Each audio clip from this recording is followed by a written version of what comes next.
Bismillahirrahmanirrahim. Assalamualaikum warahmatullahi wabarakatuh. Alhamdulillah wassalatu wassalamu ala Rasulillah wa ala alihi wa sahbihi wa man walah wa ba'd. Saudara-saudariku, berjumpa kembali dalam pelajaran praktek sunnah Nabawi sallallahu alaihi wasallam. Sekarang kita akan memasuki tutorial bangun dari tidur. Untuk itu, kita akan coba melacak bagaimana Nabi Sallallahu Alaihi Wasallam menunjukkan kepada kita tata cara bangun dari tidur, sehingga dengan mengikuti tuntunan itu, kegiatan kita bangun dari tidur mendapatkan penilaian ibadah di sisi Allah Subhanahu wa Ta'ala. Baiklah, untuk bisa memberikan gambaran lebih rinci akan praktek yang akan coba kita pelajari bersama, referensi pertama kita akan hadirkan melalui kitab Sunan Abu Daud. Ini kitabnya ya. Sunan Abu Daud di nomor hadis 1367 ini ya. Nomor hadis 1367. Jika kitabnya sama dengan kami, ini nanti ada di halaman 187. Kitabnya ini cetakan dari Darul Alamiyah ya. Jadi kalau nanti sama kitabnya dari cetakan Darul Alamiyah li Nashri wa Tauzi' ada di halaman 187. Tapi kalaupun berbeda cetakan bisa dilihat di nomor yang insya Allah ini akan lebih mudah ditemukan, yaitu nomor hadis 1367. Baik, mari kita simak terlebih dahulu seperti apa gambaran di hadisnya. Kemudian nanti kita akan coba tampilkan juga di kitab yang lain yang memberikan kelengkapan pada pelajaran kita di tutorial kali ini.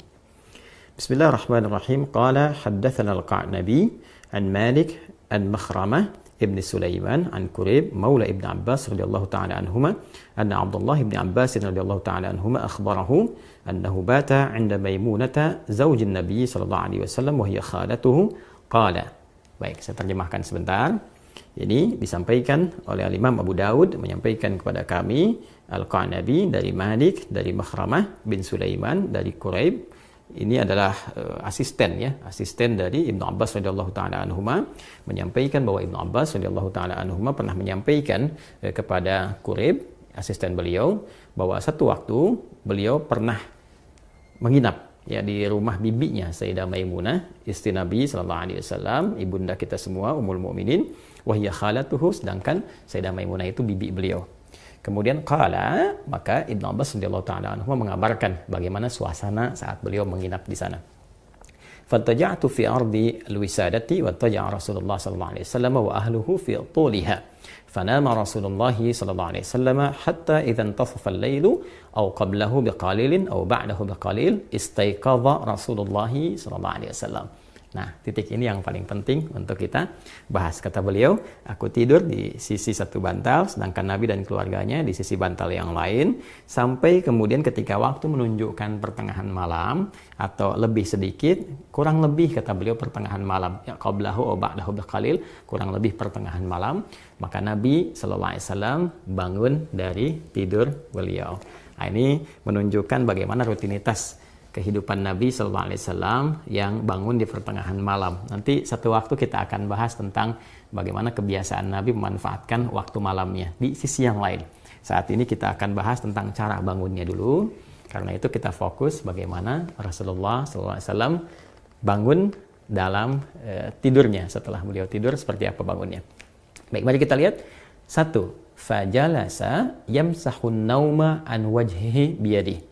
Yang pertama, beliau duduk terlebih dahulu. Nanti kita praktekkan. Kemudian setelah itu, beliau menghilangkan bekas ngantuknya dengan bagian dari tangannya. Baik, jadi 1, duduk terlebih dahulu. Kemudian menghilangkan bekas ngantuk dengan bagian dari tangannya. Setelah itu, thumma qara'al ashral ayati al-khawatima min surati Ali Imran.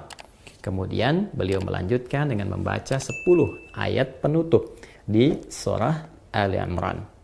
Kemudian setelah itu, thumma qama ila syandin mu'allaqah, lalu beliau pergi, ya bangkit dan pergi ke satu tempat tertutup. Di sini yang dimaksudkan seperti toilet ya atau kamar mandi.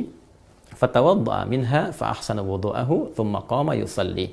Baik, kemudian setelah itu beliau berwudu, menyempurnakan wudunya dan bersiap menunaikan sholat malam. Saya coba cukupkan dulu sampai redaksi ini karena selanjutnya terkait dengan sifat sholat malamnya Nabi. Sallallahu Alaihi Wasallam.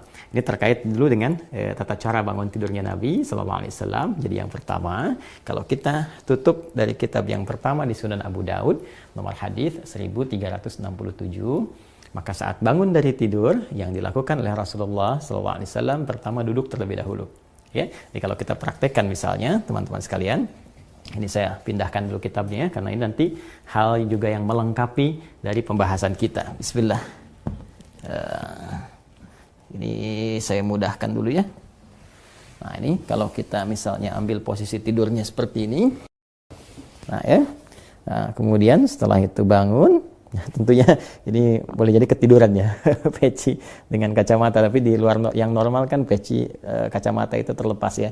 Jadi kalau kita bangun, misalnya seperti ini. Kemudian bangun dari tidur, maka sunnah nabinya.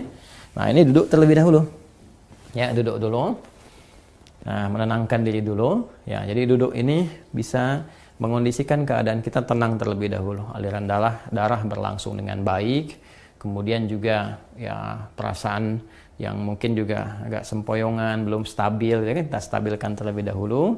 Nah, jadi tidak dianjurkan bangun langsung berdiri atau bahkan ke kamar mandi atau tergesa-gesa, tidak. Kita mengambil keseimbangan diri dulu, biarkan darah mengalir dengan nyaman, nafas teratur, duduk terlebih dahulu. Oke? Nah, lantas setelah itu, maka Nabi menuntunkan supaya menghilangkan bekas ngantuk dulu, ya, dengan bagian tangan dari itu. Wa masaha biyadihi min athari naumihi. Jadi kita menghilangkan bekas ngantuknya dengan bagian tangan yang diduga bersih, gitu ya. Nah, jadi nanti ada di hadis lain bahwa saat bangun tidur nanti saat bersamaan kita akan wudhu, kita dianjurkan untuk cuci tangan terlebih dahulu, ya kan? Karena tidak menduga di bagian mana tangan ini bisa menyentuh hal-hal yang mungkin kotor. Tapi kita bisa menilai dan menduga dengan kuat di bagian tangan mana yang sekiranya bersih untuk kita gunakan untuk menghilangkan bekas ngantuk. Misal seperti ini, gitu kan? Nah, atau kalau kita duga baik, bersih, kita gunakan seperti ini juga. Nah, apa tujuannya? Pertama untuk membangun kesadaran terlebih dahulu. Ya, sebelum kita berdoa atau sebelum membacakan ayat-ayat atau kalimat thayyibah, supaya doa yang dibacakan, ayat-ayat Quran yang dibacakan, kemudian nilai-nilai spiritual yang dimohonkan kepada Allah itu tersambungkan dengan khusyuk. Ya, bisa khusyuk, bisa benar, terasa dalam jiwa. Karena beda rasanya ketika Anda bangun tidur masih ngantuk berdoa misalnya. Doa bangun tidur gitu kan, atau baca beberapa ayat dari Al-Quran itu rasa kejiwanya akan berbeda dibandingkan ketika Anda menghilangkan rasa kantuk, ya, kemudian sudah mulai agak fokus, sudah lebih baik, ya. Kadang-kadang kan ada yang baru begini, bangunnya jam 3 kan, tapi yang begini, tiba-tiba lihat jam, udah jam 4, ternyata 1 jam nggak sadar begini kan. Nah, karena itu tidak dalam jeda yang lama, nggak pakai lama, jadi duduk, kemudian hilangkan bekas ngantuknya, seperti ini, ya, bisa demikian. Setelah kita duga cukup baik, kita hilangkan bekas ngantuk, maka di Sunan Abu Daud tadi menunjukkan kepada kita membaca 10 ayat penutup di surah Ali Imran. Ya, kalau asyarat itu bisa berarti 10 pas atau 10 bisa lebih dikit. Ya, seperti Al-Arba'in An-Nawawiyah itu kan kalau diterjemahkan 40-an bukan 40 pas. Ya, karena di situ ada 42 hadis walaupun kita sebutnya arba'in. Di asyarat di sini bisa juga diartikan misalnya 10 lebih sedikit atau misalnya kita ambil 11 lah ya dari ayat 190 misalnya sampai dengan ayat ke-200. Kan kalau kita hitung 190, 191, 192, 193, 194, 195, 196, 197, 198, 199, 200 kan 11 ayat ya. Nah, itu yang dimaksudkan. Jadi tidak harus pas di 191 mulainya, kita bisa mulai di 190. Di inna fi khalqis samawati wal ardi wa ikhtilafil laili wan nahari la ayatin liulil albab sampai dengan ayat ke-200-nya. Ya, kalau kita ingin membiasakan, nah boleh. Ya, misalnya ya kita simpan mushaf dulu di samping, sebelum tidur kita mulai mencoba menghafalkan pelan-pelan, ya belajar. Ya, walaupun Ustaz saya belum hafal, enggak apa-apa, sambil berproses. Hari ini kita hafalkan 1 ayat dulu. Yang penting ada dorongan kuat untuk mengikuti sunnah Nabi SAW. Dan di balik ayat yang kita bacakan ini, itu nanti ada hikmah-hikmah yang sangat dalam.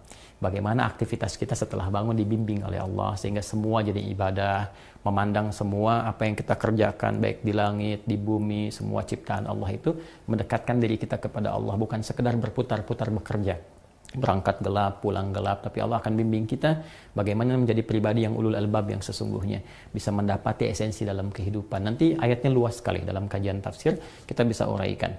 Jadi kita ambil dulu, duduk, hilangkan bekas ngantuk, membaca kurang lebih 11 ayat di penutup surah Ali Imran sambil belajar, boleh satu ayatnya.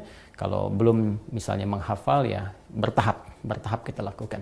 Kemudian seperti kita ketahui ada doa juga kan yang sering kita bacakan ya.